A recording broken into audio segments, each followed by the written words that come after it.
जो पुरानी पेंशन की मांग करने वाले कर्मचारी हैं, जी। उनको क्या उम्मीद करनी चाहिए इस पूरे 8 पे कमीशन से? नहीं देखिए, मैं बार-बार इस बात को कहता आया हूँ कि पुरानी पेंशन तो हम केवल समझने के लिए बोलते हैं, क्योंकि जब नई पेंशन स्कीम आ गई, हुँ, न्यू पेंशन, क्योंकि इसका शुरू में नाम न्यू पेंशन स्कीम हुँ, था। एनपीएस हाँ। जी, एक्चुअल नाम इसका नेशनल पेंशन सिस्टम है, हुँ, लेकिन हम आज तक बोलते वही हैं, नई पेंशन योजना, न्यू पेंशन स्कीम। हुँ, तो पहले वाले सिस्टम को ऑटोमैटिकली हम ओपीएस बोल देते हैं, अच्छा। ओल्ड पेंशन हुँ, स्कीम, हुँ, जबकि उसका मतलब केवल 1986 आई थिंक पेंशन रूल्स हैं। हुँ, तो पेंशन रूल्स में ये था कि गारंटीड पेंशन के लिए गारंटीड सेवाएँ चाहिए थी, हुँ, उसके लिए कंट्रीब्यूशन नहीं था। हुँ, हुँ, अभी इन्होंने कंट्रीब्यूटरी कर दिया एनपीएस के नाम पर। हुँ, हुँ, तो मैं ये बात बार-बार बोलता हूँ कि ओल्ड पेंशन स्कीम में जो प्रावधान थे, हुँ, वो इसमें भी दिए जा सकते हैं, बशर्ते सरकार का मन हो। हुँ, सरकार उस मामले में पॉजिटिव हो।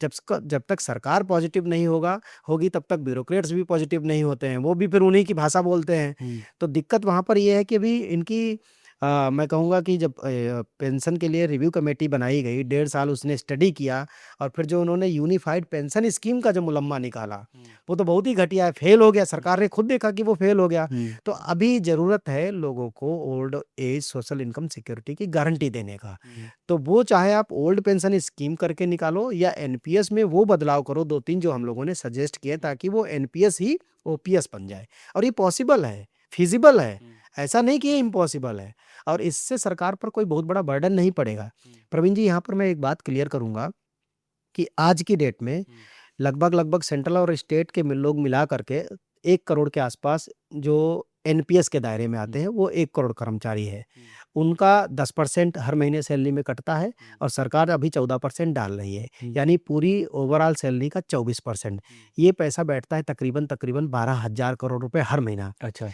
जिससे एलआईसी, यूटीआई, एसबीआई और कुछ बैंकों को ये पैसा जाता है, तो उनकी क्रेडिट वैल्यू मजबूत होती है, बिल्कुल, मार्केट में लगता है पैसा। बिल्कुल। सपोज़ दैट कल से ये खत्म कर दिया जाए कि हुँ, अब कोई पैसा नहीं जाएगा, हुँ, तो हो सकता है इनकी क्रेडिट सिस्टम पर इनके थोड़ा-सा असर पड़े। इम्पैक्ट पड़े, हुँ, या जो अभी तक जो पैसा जमा हो चुका है, हुँ, मेरे ख़्याल से वो तकरीबन-तकरीबन 17 लाख करोड़ के आसपास अच्छा। जमा हो चुका है, मार्केट में है वो पैसा, घूम रहा है। हुँ, अब अगर कल से जमा होना बंद हो जाएगा, उसकी वैल्यू अगर आप देखें तो 1 यूनिट की वैल्यू लगभग-लगभग ₹50 के आसपास है। अच्छा। अगर कल को वो फ्लक्चुएट करके नीचे आ गई, हुँ, तो जो पैसा 17 लाख करोड़ है, वो हो सकता है 8 ही लाख करोड़ रह जाए। हुँ, तो हुँ, वो ये एक मतलब ये वही बात होगी कि ये आसमान से गिरे और खजूर में अटक गए। हुँ, मतलब हमने एनपीएस को स्क्रैप तो कर दिया, हुँ, लेकिन ओपीएस बहाल हुई ही नहीं। बिल्कुल। तो ना एनपीएस बचेगी, ना हुँ, ओपीएस बचेगी, फिर हुँ, एक नई लड़ाई लड़नी पड़ेगी। हुँ, तो हम ये चाहते हैं कि हमें कोई नई लड़ाई ना लड़नी पड़े, हुँ, बल्कि एनपीएस से ओपीएस का सफ़र पूरा हो जाए। हुँ।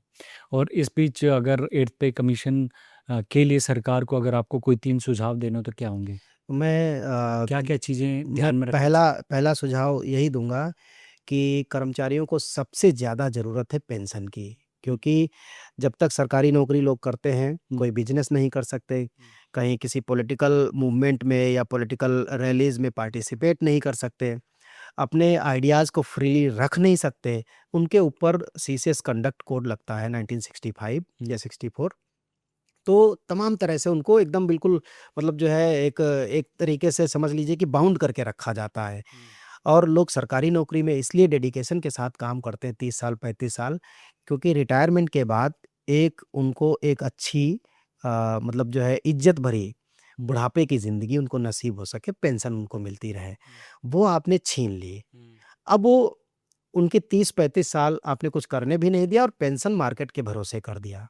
हुँ, मार्केट के भरोसे आपने छोड़ दिया। हुँ, तो वो एक हम उसको क्राइम की नज़र से देखते हैं। हुँ, तो सरकार सबसे पहले इस पेंशन का जो हुँ, मुद्दा है उसको सॉर्ट आउट करे। हुँ, फिर इसके बाद आता है हुँ, कि हमारी सैलरी, हमारी पेंशन कितना इम्प्रूव करें। हुँ, अभी सरकार आप खुद देखिए कि अभी हम डीज़ल, पेट्रोल, सीएनजी की गाड़ियाँ चला रहे थे। हुँ, सरकार ने सड़कें अच्छी कर दी। हुँ, अब आप ट्रैवल कर सकते हैं। बहुत अच्छा काम किया, हुँ, ट्रांसपोर्टेशन बिल्कुल, बिल्कुल, सिस्टम बहुत बढ़िया कर दिया। बिल्कुल। लेकिन जब हम अपनी गाड़ी से चलने के लिए मार्केट में गाड़ी खरीदने जाते हैं, तो पेट्रोल गाड़ियाँ बंद हो गईं। हुँ, लोगों ने बनानी बंद कर दी। हुँ, बड़ी-बड़ी कंपनियों ने तो पेट्रोल कारें ही बंद कर दी, हुँ, डीज़ल कारें बंद कर दी। हुँ, अब आ गए हम इलेक्ट्रिक कारों पर। हुँ, इलेक्ट्रिक कार पेट्रोल कार से कम 40% महँगी हैं। महँगी है। हुँ, कम से कम 40%। हुँ, गवर्नमेंट की सब्सिडी देने के बाद भी, अब तो सब्सिडी भी नहीं दे रही है। हुँ, तो जब हमें अपना ट्रांसपोर्ट सिस्टम खरीदने के लिए 40% एक्स्ट्रा पैसा लगाना पड़ रहा है मार्केट में, हुँ, तो वो सैलरी अगर नहीं बढ़ाओगे तो वो कैसे आएगा?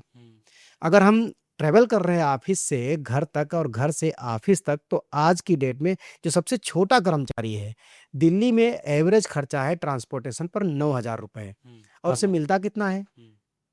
जो टीए उसे मिलता है वो 1800 प्लस डीए मिलता है। अच्छा। तो 1800 प्लस डीए का मतलब 1800 डीए 60% के आसपास है। तो आप मान लीजिए कि 18 और एक 2800 के आसपास, 250 के मतलब आसपास। उसे 3000 नहीं मिलता, जबकि उसे खर्च करना पड़ रहा है कम से कम 9000। 9,000। तो उसमें हमने दिया है कि minimum 9000 plus dearness allowance transportation system होना चाहिए।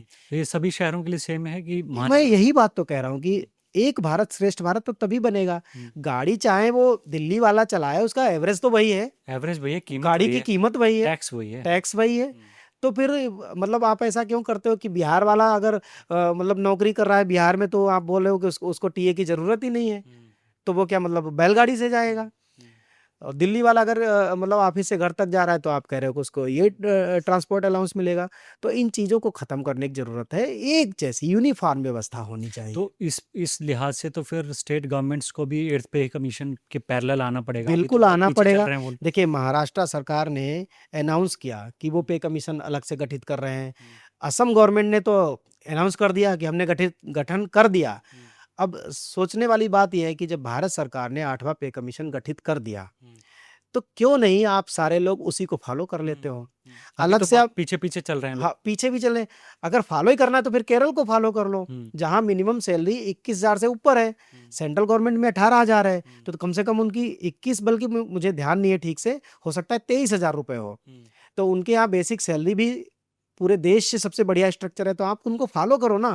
आप 20 लोगों की, 15 लोगों की, 5 लोगों की एक टीम बनाते हो, फिर कहते हो वो 18 महीने स्टडी करेंगे, और स्टडी क्या करेंगे, उस पर फिर पैसा भी खर्च करते हो, तो आप काम ही गलत कर रहे हो।